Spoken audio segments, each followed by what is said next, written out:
Brought to you by Palvi Agrico. आता शेतीसाठी जे काही लागणार ते घरपोच मिळणार, तेही मोबाईलच्या एका क्लिकवर। शुक्रवारी अजित पवार यांनी माध्यमांसमोर येत अमेडिया कंपनी पुण्यातील कोरेगाव पार्क येथील व्यवहार रद्द करत असल्याची माहिती दिली। बेकायदेशीर जमीन व्यवहार केला असल्याने पार्थ पवार यांच्या अमेडिया कंपनीवर आता गुन्हा दाखल झालाय। असं असलं तरी पार्थ पवार यांच्यावर मात्र कुठलीही कारवाई करण्यात आलेली नाहीये। कारवाई झाली नसली तरी पार्थ पवारांना आता चांगलाच आर्थिक फटका बसणार आहे। झालेला व्यवहार रद्द करण्यासाठी पार्थ पवार यांना आता 42 कोटी रुपये भरावेच लागणार आहेत।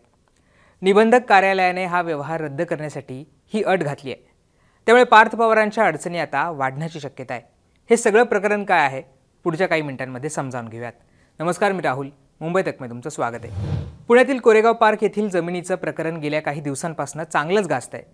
पार्थ पवार आणि दिग्विजय पाटील यांच्या अमेडिया कंपनीने पुण्यातील कोरेगाव पार्क येथील 40 एकरची जमीन 300 कोटी रुपयांना खरेदी केली होती।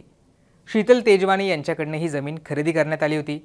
प्रत्यक्षात ही जमीन शासनाच्या ताब्यात असल्याचं समोर आलंय।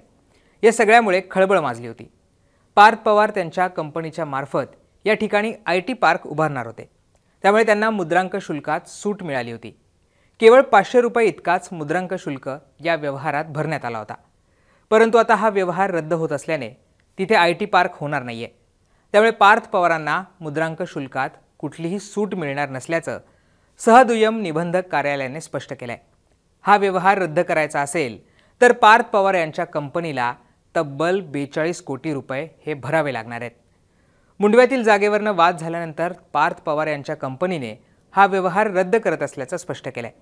त्यासाठी अमेडिया कंपनीचे अधिकारी सहदुय्यम निबंधक कार्यालयात गेले होते। त्यांनी लेखी स्वरूपात हा व्यवहार रद्द करण्याची इच्छा व्यक्त केली। मात्र सहदुय्यम निबंधक कार्यालयाने अमेडिया कंपनीला पत्र दिले। या पत्रानुसार अमेडिया कंपनीने या जमिनीचा व्यवहार करताना त्या जागी IT पार्क होणार असल्याचं सांगितलं होतं। त्या माध्यमातून त्यांनी मुद्रांक शुल्कात सूट मिळवली होती। आता हा व्यवहार रद्द झाल्याने तिथे IT पार्क होणार नाहीये। त्यामुळे ज्या कारणासाठी तुम्हाला सवलत मिळाली होती ते कारण निरस्त झालेलं आहे।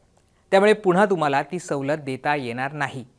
व्यवहार रद्द होणं म्हणजे नव्याने होणं म्हणजेच अमेडिया कंपनीने ही जमीन पुन्हा शीतल तेजवानी यांच्याकडे सोपवावी लागणार आहे। त्यासाठी तुम्हाला 42 कोटी रुपये भरावे लागतील असं त्यात स्पष्ट करण्यात आलंय। आता हे 42 कोटी रुपये आले कसे हे सुद्धा समजावून घ्यावं लागेल। हा सगळा जमिनीचा व्यवहार 300 कोटी रुपयांचा होता। त्यावर 5% मुद्रांक शुल्क आकारण्यात जाणार होतं। त्याचबरोबर 1% स्थानिक संस्था कर आणि 1% मेट्रोचा कर असा एकूण 7% कर या सगळ्यात आकारण्यात येणार होता। या सगळ्याचं मिळून होतात 21 कोटी रुपये। याआधी मुद्रांक शुल्काला सूट देण्यात आली होती। मात्र आता हा व्यवहार रद्द होत असल्याने आधीचे 21 कोटी पार्थ पवार यांच्या कंपनीला भरावे लागणार आहेत।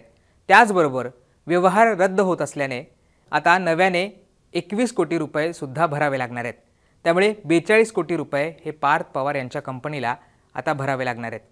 याचबरोबर साधारण 3.5 लाखांचा अधिकचा दंड देखील पार्थ यांच्या कंपनीला आता भरावा लागणार आहे। पार्थ यांची कंपनी IT पार्क उभारणार असल्याने त्यांना मुद्रांक शुल्क माफ करण्यात आलं होतं।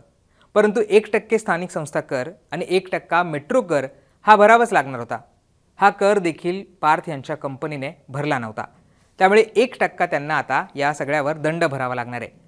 त्यामुळे एकीकडे पार्थ यांच्या कंपनीच्या हातात जमीन गेलेली असली तरी दुसरीकडे त्यांना आता अधिकचा 42 कोटींचा दंड भरावा लागणार आहे। या प्रकरणात पार्थ पवार यांचे पार्टनर दिग्विजय पाटील, शीतल तेजवानी यांच्यावर गुन्हा दाखल करण्यात आलाय। त्याचबरोबर सरकारी अधिकाऱ्यांवर देखील गुन्हा दाखल करण्यात आलाय। या प्रकरणाची अधिकची चौकशी आता करण्यात येते आहे। या चौकशीतनं काय समोर येतं हे पाहणं महत्त्वाचं असणार आहे।